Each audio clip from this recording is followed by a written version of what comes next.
Maligayang pagbabalik sa aking channel, mga kapwa ko manlalakbay sa ilalim ng liwanag ng buwan. Ako ang inyong gabay sa mga misteryo ng kalawakan. Ngayong araw, isang napakapambihirang nilalang ang bumababa mula sa astral na kapatagan upang subukan ang katapatan natin sa ating mga sarili. Ang bawat salita, bawat desisyon, at bawat kagat natin ngayon ay magiging isang ladrilyo sa pundasyon ng ating kinabukasan. Ito ang araw kung kailan ang isang maling pagpili ay maaaring magdulot ng kalituhan, ngunit ang tamang desisyon ay magbubukas ng mga pintuan ng tadhana. Manatili kayo at ituturo ko kung paano gamitin ang mahika ng araw na ito para sa inyong kapakinabangan. Ngayon ay ang ikalimang araw ng buwan. Ang buwan ay nasa yugto ng papalaki or waxing crescent, isang panahon ng pag-usbong, paglago at pagsisimula. Ang enerhiya ay nagsisimulang bumuhos sa ating mga buhay. Kasabay nito, ang buwan ay naglalakbay sa makalupang tanda ng Capricorn. Ang kombinasyong ito ay lumilikha ng isang seryoso, disiplinado at nakatuon na kapaligiran. Ang Capricorn ay nagbibigay sa atin ng praktikal na pag-iisip at determinasyon, habang ang papalaking buwan ay nag-uudyok sa ating magtanim ng mga binhi para sa hinaharap. Ang pangunahing simbolo ng araw na ito ay ang maringal at mahiwagang unicorn. Ito ay isang simbolo ng kadalisayan, katapatan sa prinsipyo, at ang pagpili ng tamang landas. Ang unicorn ay hindi isang simpleng simbolo. Ito ay kumakatawan sa pinakamataas na espiritual na layunin, ang karangalan na hindi nabibili, at ang katapangan na ipagtanggol ang pinaniniwalaan. Ang enerhiya nito ay aktibo at malikhain. Ngayon, ang araw ng spiritual alchemy o ang proseso ng pagbabago. Ang lahat ng ating tinatanggap sa araw na ito, pagkain, impormasyon, emosyon, ay mas mabilis na nagiging bahagi natin. Kaya't ang mensahe ng unicorn ay malinaw. Piliin mong mabuti ang iyong kinakain sapagkat iyon ang magiging ikaw. Ang araw na ito ay konektado sa elemento ng lupa dahil sa impluensya ng Capricorn at sa apoy dahil sa aktibong enerhiya ng araw. Ang mga planeta na kaagapay nito ay ang Jupiter na nagdudulot ng pagpapalawak at Saturn na nagbibigay ng istruktura. Ang mga bato na may pinakamalakas na enerhiya ngayon ay ang turkesa para sa proteksyon, rosas na chalcedony para sa pag-ibig sa sarili, at marmol para sa katatagan. Ang mga kulay na magpapalakas sa iyong aura ay ultramarine at ang kulay ng dagat o sea green. Ang pangunahing spiritual na mensahe ng araw na ito ay manindigan ka sa iyong mga prinsipyo dahil dito nakasalalay ang iyong tunay na lakas. May isang sinaunang alamat tungkol sa isang dalaga na nagngangalang Elara na naninirahan sa isang nayon sa paanan ng isang bundok na nababalot ng hamog. Sa nayong iyon, ang mga tao ay unti-unting nakakalimot sa kanilang mga tradisyon at prinsipyo at mas pinipili ang madaling yaman at pansamantalang kaligayahan. Si Elara lamang ang nanatiling tapat sa mga turo ng kanyang mga ninuno, ang pagiging totoo sa salita, ang paggalang sa kalikasan, at ang pagtulong sa kapwa ng walang hinihintay na kapalit. Marami ang tumatawa sa kanya, tinatawag siyang makaluma. Isang araw, isang matinding tagtuyot ang dumating sa kanilang lupain. Ang mga ilog ay natuyo at ang mga pananim ay nalanta. Nag-aalay sila sa mga huwad na Diyos, ngunit walang nangyari. Isang gabi, sa kanyang panaginip, isang tinig ang nagsabi kay Elara na akyatin ang bundok na hindi pa naaakyat ni Numan. Sa kabila ng takot at pag-aalinlangan, dala ang kanyang pananampalataya, sinimulan niya ang pag-akyat. Ang daan ay mapanganib, ngunit sa bawat hakbang, naramdaman niya ang isang kakaibang lakas. Sa tuktok ng bundok, sa isang maliit na lawa na kumikinang sa ilalim ng buwan, nakita niya ang isang unicorn. Ang sungay nito ay nagliliwanag. Lumapit ang unicorn kay Elara at yumuko. Hinawakan ni Elara ang sungay nito at sa isang iglap, bumuhos ang malakas na ulan sa buong lupain. Ang unicorn ay nagpakita lamang sa kanya dahil siya ang natatanging may busilak na puso at nanatiling tapat sa kanyang mga prinsipyo sa gitna ng pagsubok. Ang araw na ito ay nagpapaalala sa atin na ang tunay na mahika at biyaya ay dumarating hindi sa mga sumusuko, kundi sa mga naninindigan sa kanilang katotohanan, gaano man ito kahirap. Ngayon, ang universo ay nagsasalita sa atin sa pamamagitan ng mga pahiwatig. Narito ang ilang mga senyales na dapat mong bantayan. Una, kung makakita ka ng balahibo na lumulutang sa hangin, ito ay isang mensahe mula sa iyong mga gabay na ikaw ay nasa tamang landas. Pangalawa, ang biglaang panlasa ng isang bagay na matamis sa iyong bibig kahit wala kang kinakain ay tanda ng paparating na magandang balita. Pangatlo, kung ang pagkain na iyong kinakain ay tila walang lasa o masama ang lasa, ito ay babala na ang enerhiya na iyong tinatanggap ay hindi para sa iyo. Mag-ingat sa mga taong kasama mo o sa impormasyong binabasa mo.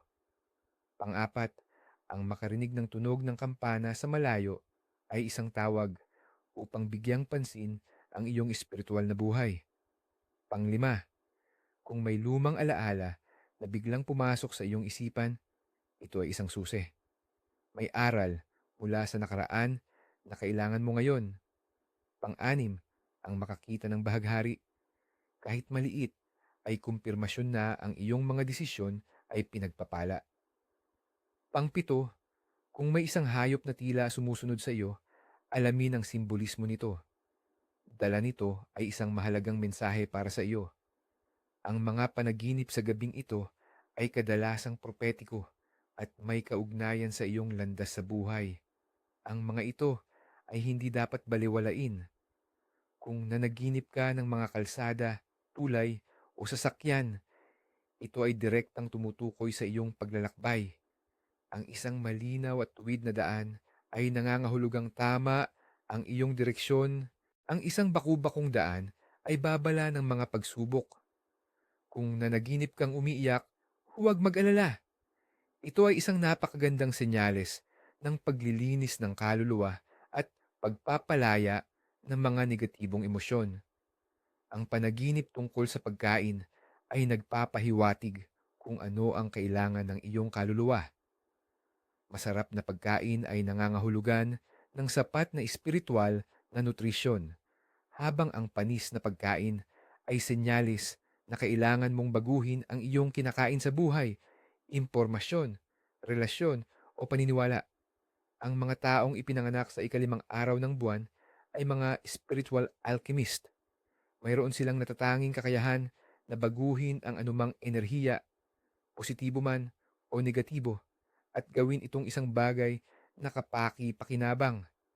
Sila ay malakas, may paninindigan, at madalas na may kakaibang kapalaran. Ang kanilang pinakamalaking hamon at aral sa buhay ay ang matutunang piliin kung ano ang tunay na nagpapalusog sa kanila sa lahat ng aspeto. Kapag natutunan nila ito, nagiging makapangyarihang mga manggagamot at gabay sila para sa iba. Sa larangan ng pag-ibig at relasyon, ang araw na ito, dahil sa impluensya ng Capricorn, ay hindi para sa mga pabigla-biglang romansa. Ito ay panahon para sa seryosong pag-uusap tungkol sa hinaharap kasama ang iyong partner. Ang katapatan ay masusubok ngayon. Ipakita ang iyong paninindigan sa relasyon. Sa karera at pananalapi, ito ay isang napakagandang araw para sa strategic planning, pag-oorganisa at pagtatrabaho sa mga proyektong nangangailangan ng disiplina. Ang pakikipag-usap sa mga nakatataas ay magiging favorable. Iwasan ang impulsive na paggastos. Planuhin ang iyong mga pinansyal na hakbang. Sa kalusugan at kagandahan, ang focus ay nasa iyong digestive system. Ang iyong lalamunan at tiyan ay sensitibo ngayon. Kumain ng mga natural at dekalidad na pagkain. Ito ang perpektong araw upang simulan ang isang malusog na dieta.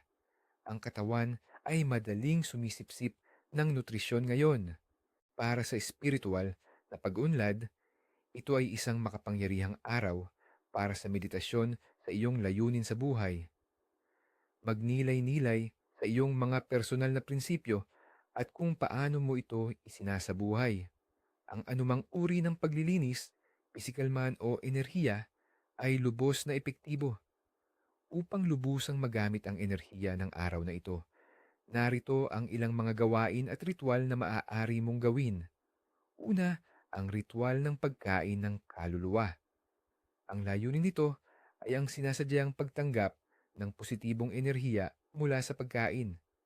Bago kumain, maghanda ng isang simple ngunit masustansyang pagkain. Ipikit ang iyong mga mata, ilagay ang iyong mga kamay sa ibabaw ng plato, at sabihin ng 3 beses, "Tinatanggap ko ang biyayang ito. Naway maging lakas ito para sa aking katawan, isipan at kaluluwa." Pagkatapos, kumain ng dahan-dahan, ninanamnam ang bawat kagat. Damhin ang enerhiya na dumadaloy sa iyo. Pangalawa, ang meditasyon ng landas ng unicorn. Ang layunin ay makakuha ng kalinawan sa iyong landas. Umupo sa isang tahimik na lugar. Isipin na ikaw ay nasa isang mahiwagang gubat na puno ng hamog. Sa iyong isip tawagin ang unicorn.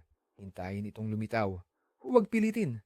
Kapag nakita mo na ito, isipin na ginagabayan ka nito sa isang landas. Pansinin ang iyong nakikita, naririnig at nararamdaman. Ang mga ito ay mga simbolo at mensahe tungkol sa iyong susunod na hakbang sa buhay. Pangatlo, ang pagsasanay na pagtibayin ang paninindigan. Kumuha ng isang journal at panulat. Isulat ang iyong 5 pangunahing prinsipyo sa buhay.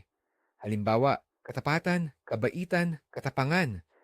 Sa bawat prinsipyo, isulat ang isang halimbawa kung paano mo ito naisabuhay kamakailan at isang paraan kung paano mo ito mas mapapatibay sa darating na buwan. Ito ay naglalagay sa iyo sa tamang daloy ng enerhiya ng araw na ito.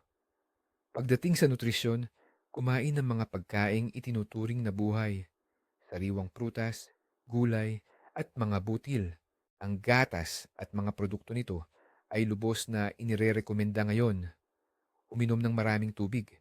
Ang pisikal na aktibidad ay dapat nakatamtaman lamang.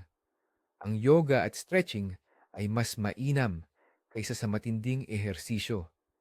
Ngayon, dumako tayo sa mga pinakamahalagang babala upang hindi masayang ang positibong enerhiya at maiwasan ang mga problema. Narito ang mga bagay na hindi dapat gawin ngayon. Sa aspetong sosyal at emosyonal, una, huwag maging pabago-bago ng isip. Ang pag-aalinlangan ngayon ay nagkakalat ng iyong enerhiya. Pangalawa, huwag magsimula ng anumang alitan o pagtatalo. Madali itong lumaki at mag-iwan ng malalim na sugat. Pangatlo, huwag ipagkanulo ang tiwala ng iba. Ang karma sa araw na ito ay mabilis. Sa aspetong pinansyal at material, ikaapat, huwag magbigay o magpautang ng pera, personal na gamit, o kahit asin sa iba. Ang araw na ito ay para sa pagtanggap at pag-iipon ng enerhiya. Ang pagbibigay ay katumbas ng pagbibigay ng iyong swerte. Ikalima, bawal na bawal magtapon ng pagkain. Ito ay isang malaking kawalan ng respeto sa biyaya ng araw na ito. Sa personal na kalusugan at pangangalaga, ika-6, bawal magutom. Ang pag-aayuno ngayon ay magpapahina sa iyong enerhiya para sa buong buwan. Ika-7, iwasan ang lahat ng uri ng junk food at artipisyal na pagkain. Ito ay lason sa iyong sistema ngayon. Ika-8, huwag magpagupit ng buhok o kuko dahil ito ay pagputol sa iyong koneksyon sa daloy ng enerhiya. At panghuli, ika-9, huwag magsalita ng masama tungkol sa iba. Ang bawat salita ay may bigat at ang negatibong salita ay babalik sa iyo ng mas mabilis kaysa sa inaasahan mo. Naway ang kadalisayan ng unicorn ang gumabay sa inyong mga pagpili at ang lakas ng Capricorn ang magpatibay sa inyong mga hakbang. Tandaan, sa araw na ito, ikaw ang may hawak ng susi sa iyong kinabukasan sa pamamagitan ng iyong mga desisyon.